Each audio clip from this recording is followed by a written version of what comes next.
Tere, apteek kuuleb. Tervist! Tere! Küsimus selline, kas te olete ka ühtlasi vettapteek? Ei rohkem, mõningad loomasööda lisandid ja sellised asjad on, nii et veterinaarravimeid nagu retseptiga ei, mul ravimeid ei olegi tegelikult vaja, et mul oleks vaja plaastrid, vaadake, mure on selline, et mul on koduloomana jaanalind. Ja ma käin taga aeg-ajalt jooksmas, aga nüüd on selline asi, et me tegime eelmine nädalavahetus sellise suurema trennipäeva ja ma ostsin talle natukene varem sellised Nike jooksutossud, et need on tal jalad ära õõrunud, et kas ma saaksin mingid plaastreid, et tal peale panna?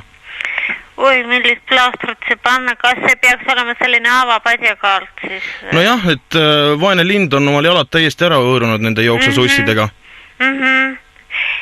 Et on teil midagi sinna pakkuda? Võib-olla jah, tõesti.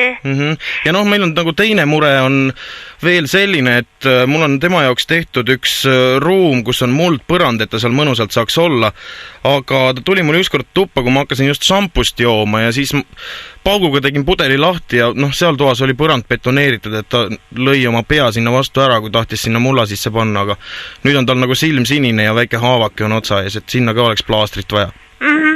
Plaastrid jah, vast ikka midagi saame, aga üldiselt jah, selliseid spetsiifilisemaid asju edaspidi, kui teil vaja läheb, siis meil on see meedium ja kondivalu seal Rakveres.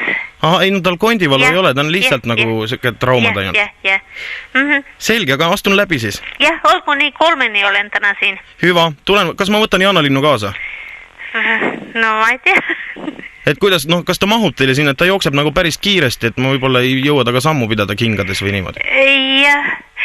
Ma ei võta siis kaasa, ma tulen ilma läbi. On rahulikum. Olgu, aitäh teile! Palun!